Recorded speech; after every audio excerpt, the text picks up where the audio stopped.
இன்று ராகுல் காந்தி அவர்கள் அந்த சமூக நீதி பார்வையினுடைய அவசியத்தை உணர்ந்திருக்கிறார்.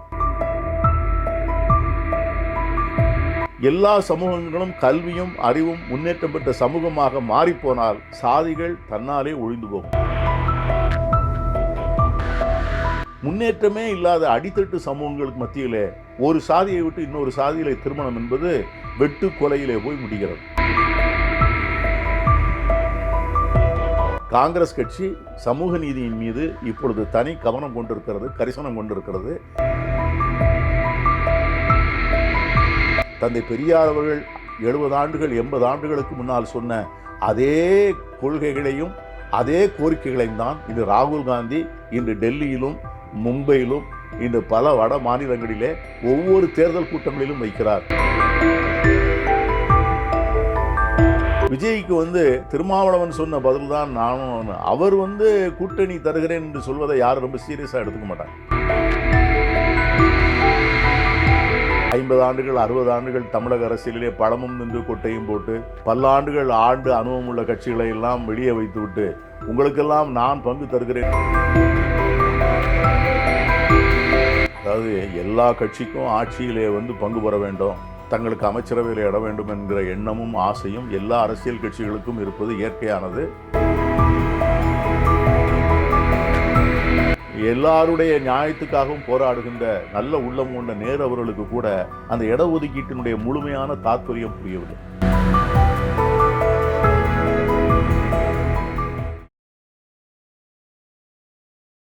வி தமிழின் அன்பு வணக்கங்கள். இன்று நாம் சந்திக்க இருக்கும் ஆளுமை ஐயா பீட்டர் அல்போன்ஸ் அவர்கள். மேனாள் சட்டமன்ற உறுப்பினர், நாடாளுமன்ற உறுப்பினர், மேனாள் சிறுபான்மை ஆணைய தலைவராக இருந்தவர்கள். வணக்கம். வணக்கம். கொள்கை அதிகமாக இருக்குன்னு சொல்லியிருந்தீங்க. அப்படி தமிழ்நாட்டுடைய அரசியலில் சாதியோட கட்டமைப்பை ஒழிக்கணுன்ற ஒரு கொள்கை திராவிட கொள்கையாக இருந்தது. இதை காந்தி முன்கூட்டியே நமக்கு காந்தியும் அகில இந்திய அளவில் பேசியிருக்காரு. அதில் காங்கிரஸோட நிலைப்பாடு என்ன?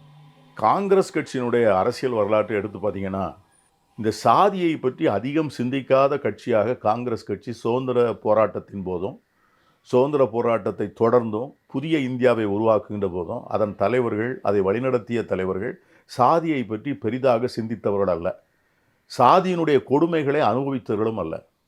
காங்கிரஸ் கட்சியை வழிநடத்திய தலைவர்களில் 95 விழுக்காடு அவர்கள் எல்லோரும் மேல்தட்டு சமூகங்களை சார்ந்தவர். அவர்களுக்கு இந்த அடித்தட்டு சாதிகளுடைய அவமதிப்பு, அவர்கள் பெற்ற அவமரியாதை, அவர்களுக்கு கிடைத்த சமூகத்திலே கிடைத்த வலி வேதனை அவர்களின் நிறைய பேருக்கு தெரியாது. ஆகவேதான் இடஒதுக்கீடு வேண்டும் என்று தமிழகத்திலிருந்து குரல் வருகின்ற போது அன்றைய தினம் பிரதமராக இருந்த மிகப்பெரிய மனிதநேயர், எல்லாருடைய நியாயத்துக்காகவும் போராடுகின்ற நல்ல உள்ளம் கொண்ட நேரு அவர்களுக்கு கூட அந்த இடஒதுக்கீட்டினுடைய முழுமையான தாற்பயம் புரியவில்லை. அதற்கு பிறகுதான் பெருந்தலைவர் காமராஜர் அவர்கள் அவரிடம் எடுத்து சென்று இன்றைக்கு தமிழகத்தில் இருக்கிற நிலைமை என்ன, எப்படி ஒரு பெரிய சமூகத்தினுடைய பெரும்பகுதி மக்கள் அதிகாரத்திலிருந்து அப்புறப்படுத்தப்பட்டு இருக்கிறார்கள், எப்படி ஒரு மிகச்சிறிய சமூக குழுவை சார்ந்தவர்கள் எல்லா அதிகாரத்தையும் கையில் வைத்து கொண்டிருக்கிறார்கள், எப்படி கல்வி அவர்கள் மட்டுமே வசப்பட்டிருக்கிறது, இதையெல்லாம் எடுத்து சொன்ன பிறகுதான் இவர்களுக்கும் வாய்ப்பு கொடுத்தால்தான் இவர்கள் அந்த இடத்திற்கு வர முடியும் என்று நேரு அவர்களிடம் விளக்கி சொன்ன உடனே அந்த நியாயத்தை உற்று கொண்டு தான் இந்த ஃபர்ஸ்ட் கான்ஸ்டியூஷன் அமெண்ட்மெண்ட்டை நேரு கொண்டு வந்தார். அதற்கு பிறகு சமூக நீதியை பற்றிய ஒரு மிகப்பெரிய பார்வையும் விழிப்புணர்வும் அதற்கான நடவடிக்கைகளும் காங்கிரஸ் கட்சியில் இருந்ததா என்றால் இல்லை. ஆனால் இன்று ராகுல் காந்தி அவர்கள் அந்த சமூக நீதி பார்வையினுடைய அவசியத்தை உணர்ந்திருக்கிறார். சாதி கட்டமைப்பிலே உருவான இந்தியாவிலே சாதி அடிப்படையில் மட்டும்தான் சமூக நீதியினுடைய முழுமையான செயல்பாட்டை கொண்டு வர முடியும் என்கிற புரிதல் அவருக்கு இருப்பதால் தான் சாதி வாரி கணக்கு எடுப்படுத்துகிறார். சாதியை ஒழிப்பது என்பது வேறு. ஆனால் ஒழிப்பதற்கு முன்னால் சாதிகளாக கிடக்கிற சமூகங்களுக்கு சமூக நீதியையும் அதிகாரத்தையும் வழங்குவது என்பது வேறு. எல்லா சமூகங்களும் அதிகாரப்படுத்தப்பட்ட சமூகமாக, எல்லா சமூகங்களும் கல்வியும் அறிவும் முன்னேற்றம் பெற்ற சமூகமாக மாறிப்போனால் சாதிகள் தன்னாலே ஒழிந்து போகும். இப்பொழுது கூட படித்தவர்கள், நல்ல வேலை வாய்ப்பை பெற்றவர்கள், அவர்கள் மத்தியிலே சாதி என்பதற்கு ஒரு மிகப்பெரிய செல்வாக்கு இல்லை. அவர்கள் திருமணங்கள் மிக எளிதாக நடக்கின்றன. ஆனால் முன்னேற்றமே இல்லாத அடித்தட்டு சமூகங்களுக்கு மத்தியிலே ஒரு சாதியை விட்டு இன்னொரு சாதியிலே திருமணம் என்பது வெட்டு கொலையிலே போய் முடிகிறது. ஆகவே தான் என்ன காரணம் என்று சொன்னால், அந்த சமூகங்களுக்கு இன்னும் அவர்கள் அறியாமையிலே வாழ்கிறார்கள். படிப்பு இல்லை, அதிகாரத்தை அவர்கள் சுவைக்கவில்லை. மிகப்பெரிய பதவிகளிலும் மிகப்பெரிய செல்வாக்குள்ள இடங்களிலும் அவர்கள் இன்னும் அமர வைக்கப்படவில்லை. ஆகவே தான் எந்தெந்த சமூகத்திற்கு இந்த பிரதிநிதித்துவம் கிடைத்திருக்கிறது, எந்தெந்த சமூகங்கள் முழுமையாக விடுபட்டிருக்கிறது, எந்தெந்த சமூகம் ஜனநாயகத்தினுடைய பொருளாதார முன்னேற்றத்தினுடைய நவீன இந்தியாவினுடைய வளர்ச்சியையும் முன்னேற்றத்தையும் யார் மட்டுமே அனுபவிக்கிறார்கள் என்கின்ற கேள்விகளை கேட்கும்போது தான் சாதிவாரி கணக்கெடுப்பது அவசியமாகிறது. ஆகவேதான் காங்கிரஸ் கட்சி இன்று அதை வலியுறுத்துகிறது. காங்கிரஸ் கட்சி சமூக நீதியின் மீது இப்பொழுது தனி கவனம் கொண்டிருக்கிறது, கரிசனம் கொண்டிருக்கிறது. ராகுல் காந்தி அவர்கள் இதை பேச ஆரம்பித்த பிறகுதான் இன்று சமூக நீதிக்கான வெளிச்சம் வட இந்தியாவிலே கிடைத்திருக்கிறது.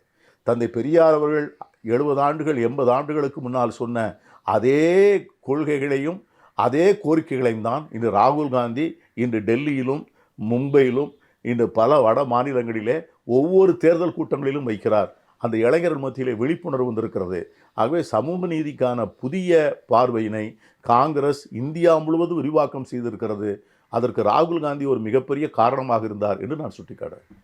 திருமாவளவனோட விசிகா கட்சியிலேருந்து ஒரு கோரிக்கை எழுந்ததுங்க. அதாவது ஆட்சியில் பங்கு அப்படின்னு சொல்லி வந்து அதை உறுதிப்படுத்துகிற மாதிரி விஜயும் வந்து அவருடைய மாநாட்டில் வந்து சொல்லியிருந்தாங்க. ஸோ அதை பற்றி நீங்கள் என்ன நினைக்கிறீங்க? இல்லை, அதாவது எல்லா கட்சிக்கும் ஆட்சியிலே வந்து பங்கு பெற வேண்டும், தங்களுக்கு அமைச்சரவையில் இட வேண்டும் என்கிற எண்ணமும் ஆசையும் எல்லா அரசியல் கட்சிகளுக்கும் இருப்பது இயற்கையானது. அப்படி அது வேண்டும் என்று கேட்பதும் இயற்கையானது. ஆனால் அதை போல ஒரு கூட்டணி வரக்கூடிய ஒரு அரசியல் சூழ்நிலை இருக்கிறதா, அதை போல ஒரு காலச்சூழல் இருக்கிறதா என்றால் இன்றைக்கு இல்லை. அப்படிப்பட்ட காலச்சூழல் வருகின்ற போது தான் அப்படிப்பட்ட கூட்டணியை பற்றி பேச வேண்டுமே ஒழிய, அப்படிப்பட்ட அவசியமே இல்லாத ஒரு காலத்திலே கூட்டணி அரசை பற்றி பேசுகின்ற அவசியம் இருப்பதாக நான் நினைக்கவில்லை. பொதுவாக விஜய்க்கு வந்து திருமாவளவன் சொன்ன பதில் தான் நானும், அவர் வந்து கூட்டணி தருகிறேன் என்று சொல்வதை யாரும் ரொம்ப சீரியஸாக எடுத்துக்க மாட்டாங்க.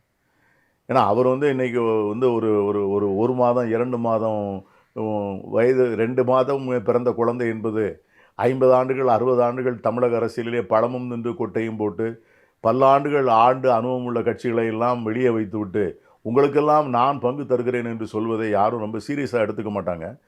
ஆகவே அப்படிப்பட்ட ஒரு சூழ்நிலை வந்து ஒரு வெற்றிகரமான கூட்டணி அமைத்து அது வெற்றி பெறக்கூடிய வாய்ப்பு இருக்கிறது என்று பொதுமக்களால் கணிக்கப்பட்டு அந்த நேரத்திலே கூட்டணி அரசு என்று சொன்னால்தான் அதை யாரும் பெரிதாக எடுத்துக்கொள்வார்களே ஒழிய, இன்று விஜயினுடைய கூட்டணி அதில் நான் பங்கு தருகிறேன் என்று சொல்வதை யாரும் ஒரு பொருட்டாகவே எடுத்துக்கொள்ள. எங்களுக்கு தெளிவான விளக்கங்கள் கொடுத்ததுக்கு ரொம்ப நன்றிங்க. தேங்க்யூ. நன்றி. நன்றி.